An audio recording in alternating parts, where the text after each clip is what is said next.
So is there suffering in the world? Of course there is.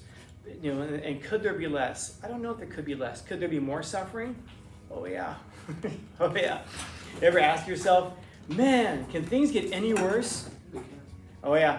The answer to that question is always, always, always yes. One thing I learned about in my own life is that if I ever wonder if things can get any worse, I know one dumb son of a bitch who can always, always come along and make it worse. Can you guess who that is? Me. I can always find a way to make things worse without even trying. I'm somewhat of an expert at making things worse. And some of you might realize that in your own lives as well. You can always make things worse. So never ask yourself, can things possibly get worse? Of course they can. Of course they can.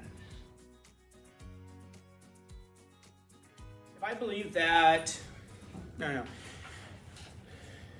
If I believe that all 10th graders are on drugs. Okay. It's true, all 10th graders are on drugs. How do I make that true? You need proof. No, I don't. How do you make that true? Proof? I don't need proof. I have a solid belief that you're all on drugs. How do you know? Because sometimes when you guys go on a hall pass to go to the bathroom, you come back stinking of weed. And you're so high, you don't even think anyone even notices. And I always think like, my goodness, I could end your high school career just by sending a message down to the office. One of my students stinks like weed, come get him.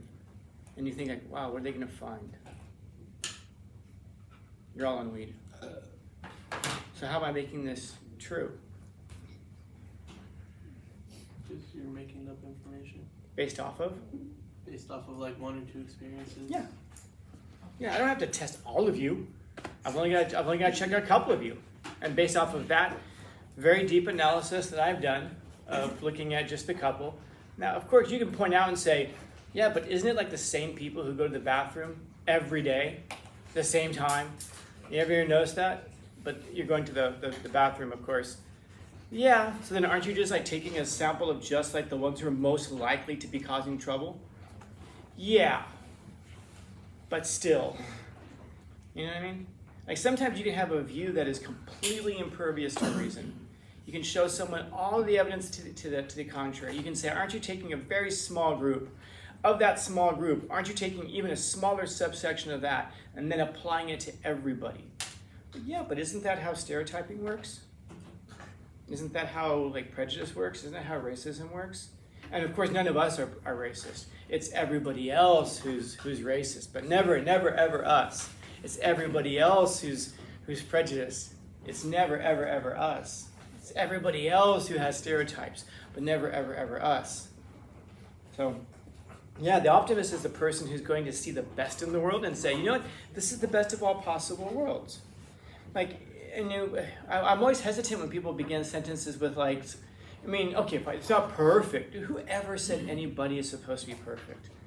Whoever said any situation is supposed to be perfect? It tells us a lot, by the way, when we begin sentences like that, because it tells you're essentially broadcasting to the world that you feel like we have a right to expect perfection. Now, when we walk in every day, doesn't it say a lot about how I flip the lights on and I walk away? What does that tell you? I expect the lights to turn on. I expect my car to start in the morning. I've had cars before where I didn't have that expectation. You get out there and you're like, come on, man, you got this, before you even turn the key. You don't have an expectation of perfection. And yet, in so many areas of our life, we feel like we have an expectation of, if not perfection, darn close to it. We feel like we encounter problems and we're like, oh my God, it's such a big problem. We're so many problems because we feel like we're almost entitled to not have problems. Why? Because so much of our lives are problem-free that we don't even notice the stuff that's problem-free. We zero in on those few things that are problematic. Just like there are people who zero in on those few students who are problematic. The problem becomes when you start to extrapolate that and say, therefore, all students are problems. Therefore, these little problems in my life, therefore, all of life is a bunch of hassles and problems. No, if it was, you wouldn't even notice it. It would stand out to you in the complete opposite. When something goes well, you'd be like, whoa, that turned out well? Rather than, oh man, more problems. I mean, if problems were that really were just the normal aspect of our everyday lives, if that was the majority of our situations, we wouldn't even notice it. And so that's one of the dangers of, like, I think I told you that I used to fill in as an AP. When the APs would be absent, I'd go and substitute and be an AP for a while, and I hated that gig, man. I did that for like 2 years or so, because who do I interact with as an AP? The problems. Kid does this, kid does that, teacher does this, teacher does that, and you start to look at the campus very differently, and you see just problems everywhere. Anybody ever gotten called into the AP's office because you're doing a great job? And they want to tell you, hey man, keep doing what you're doing. That's not why you got called in. I know your secrets. No, we get called in because we're doing something wrong. We don't and why? Because the APs don't have, I mean, they would like to do that. They would like to call in students and go, hey, just notice you have a 4.0. That's a great job, man. Keep doing what you're doing. Hey, I just noticed that you haven't been absent or late any days this whole semester. That's dope. Here's a gift card for whatever, for frozen yogurt or whatever. But they don't have time for that because they're having to deal with those little problems. So it's the same people who cause the same trouble all the time. And then you have a problem. You start to extrapolate that to everybody else. It's like cops. Who do cops interact with every day? Criminals. So they start to feel like the whole world is criminal. They feel like, well, these people are lying to me, therefore everyone's always lying to me. And even when someone's telling you the truth, people don't believe it. You ever think about that before? Why, if you have parents who think that you're always lying to them, why do they think that you're always lying to them? Because you always lie to them. What's that? Because you always lie to them. Yeah, probably because you told a lot of lies to them. And by the way, sometimes there will be people like, I don't lie to them. Dude, just because you don't get called out on things doesn't mean that they don't catch you. Oftentimes we think like, I get away with it. No, they just didn't feel like hassling with it. Same is true with teachers. We just don't. I mean, imagine if I ran around all the time and only dealt with the people who weren't doing what they're supposed to be doing. Sometimes I'll even get someone who's clearly doing something wrong, even has the thing in their hand, and turns out, and when I say something to them, they sit there and they go like, "What do you think you're doing? Really? You're sitting right there with the thing in your hand, and you're going to be like, I have no idea why possibly am I getting singled out? I'm not doing anything wrong. It's in your hand." No, I get you, man. Don't worry about it. But my point is just that that's a natural reaction for people generally. Nothing wrong with you. That's a natural reaction for a lot of us generally. You'll find that as you get pulled over someday. You'll be driving doing like 120 in like a 30-mile-an-hour zone. Cop will pull you over. Why are you pulling me over? It's like, what? Why do you think, dude? I've been there. But what will blow people away is if you tell them the truth. And then oftentimes if you tell people the truth, they won't believe you anyway because they just assume everyone's lying to them. But at the very least, you can. I got a student last year who wrote to me she wrote in one of her journal entries that her parents don't believe her about anything. And so her parents will ask her like, oh, where were you yesterday? And she'll say like, I wasn't even ditching, but they will think I did. And so they'll ask me, did you go to school yesterday? And I'll be like, yeah, I went to school. And then they'll ask me because they don't believe me. And they'll ask me, they don't believe me. And then she said that she has a rule in herself that her parents ask her 3 times, then she just tells them what they want to hear. Yeah, I ditched. And then, of course, and she said that she says it just because she gets annoyed about being asked the same question over and over again. So why do you suppose her parents always ask her over and over and over again? Because she's admitted to lying to them. Now, she's not lying to them, but she's sending the message, if you just ask me enough times, I will finally tell you what they think is the truth. They only think it's the truth because they think they've caught her lying a lot of times in the past. And so, anyway, the point is that if we expect perfection, I mean, nobody really expects perfection. So instead what we look for is the best of all possible situations.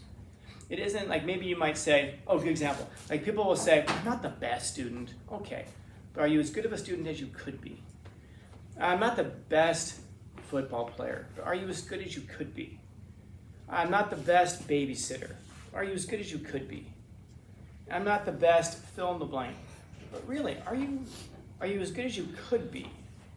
And until we can say yes, then of course we have more to work on. So the optimist will look at the world and say, the world's as good as it can be.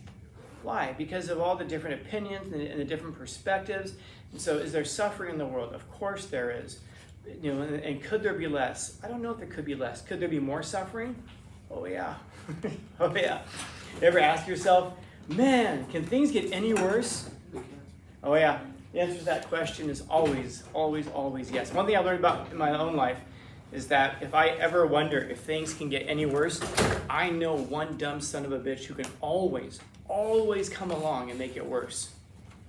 Can you guess who that is? Me. I can always find a way to make things worse without even trying. I'm somewhat of an expert at making things worse.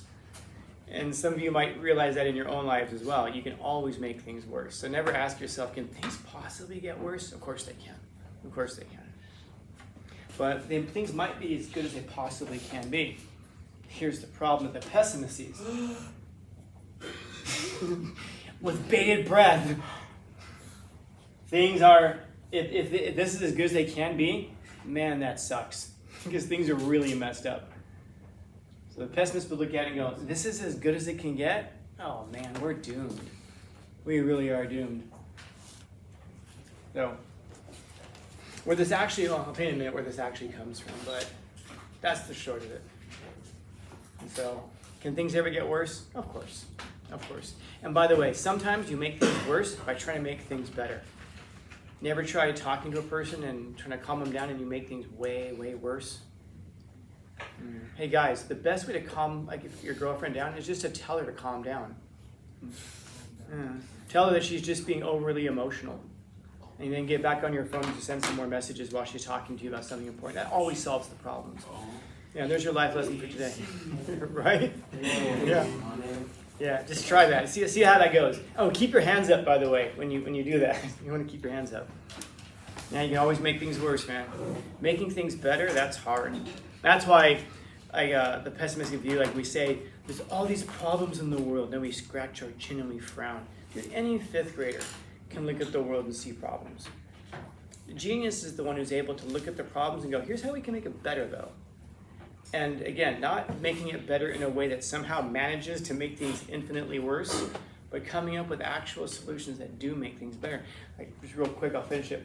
Last period is a 12th graders, so it's a different club, but they were talking about environmentalism and how that we're making things better because we have electric cars and wind turbines and things like that, and solar panels. Does anybody happen to know the process of how those things are made? I'll give you a heads up. It takes way more fossil fuels to create those things than we actually get energy out of. In other words, those things actually make things worse. From a human perspective, cobalt, which is used in your rechargeable batteries, like on your cell phones, on electric cars, if you want to have your heart broken, man, if you have any heart at all, just type in cobalt mining in YouTube, and then watch videos about how that stuff is mined. It's disgusting. I don't know. It dang near makes me give up my cell phone. It's that bad, even for me. In other words, when you see how it's mined, it's just people with like almost no mining equipment, no protection equipment, and they're digging into these mines, and these guys are dying. Like, they're starting working there when they're kids, little kids, and the life expectancy to survive when you're actually doing that work is like 7-8 years or something like that, 6, 7, 8 years, which means you have people dying like in their early 20s because of the conditions. And you might say, well, can't we just give them better conditions? Sure, but you'll be paying way more for your cell phones. You'll be paying way more for your electric cars if you do that. And let's face it, we're Americans. We're not paying extra for anything, right? Because we're compassionate and we care, with an asterisk. Not really, as long as we don't have to see it, you know? It's like Walmart should pay their workers more than they do. And we all sit there and go, I support them striking. And then you go over there and you see that the prices are higher. My God, why are they charging so much more for this? Greedy corporations. Maybe, but those corporations are gonna make their money, aren't they? And if you want to pay more to the employees, that means you'll be paying more. I mean, heck, how much? Look at fast food right now. What's the minimum wage for fast food workers? What's that? It's like $20 now. $20, yeah. And if you ever go there and some of you right now, you're only 10th graders and you're already old, and you're going to McDonald's like, what? $20 for? I remember 6 months ago when this was only $15. And someday your kids will be like, I know, Grandma. Come on, let's go. And you're paying like $90 for a cheeseburger. But that's why, and let's face it, we get pissed about that, so we're not willing to do that. We think that things should be better, and that somebody else should pay for it. But like with those environmental things, like the cobalt mining, dude, it's horrible. And that's the stuff that's used in our cell phones. That's the stuff that's used in our electric cars. And the thing is that, by the way, largely those mines are owned by Chinese corporations. So even if we wanted to change those conditions, we can't. So now we might go, okay, thank God. So I can't do anything about it. So there's no problem with me buying it. No, when you buy those things, you still support those corporations that are allowing people to die very quickly for our convenience and our luxury. So I don't know, what are you gonna do? You gonna stop using your cell phone now? Tell you what, take out your cell phone and look that video up, okay? Use your cell phones to look up the video about how terrible it is to get cobalt, which you use in your cell phones. What's it called, cobalt? Yeah, I was joking about that, but you can. Yeah, cobalt, C-O-B-A-L-T, cobalt mining. So does that mean that we just simply don't use cell phones? Unless you think that's an evil that we just have to live with because life is not perfect. And then the pessimist will look at that and go, so people have to die so we can, that's, yeah. There you go. Questions, comments, concerns, complaints, criticisms, critiques. Neat, man. Happy Wednesday.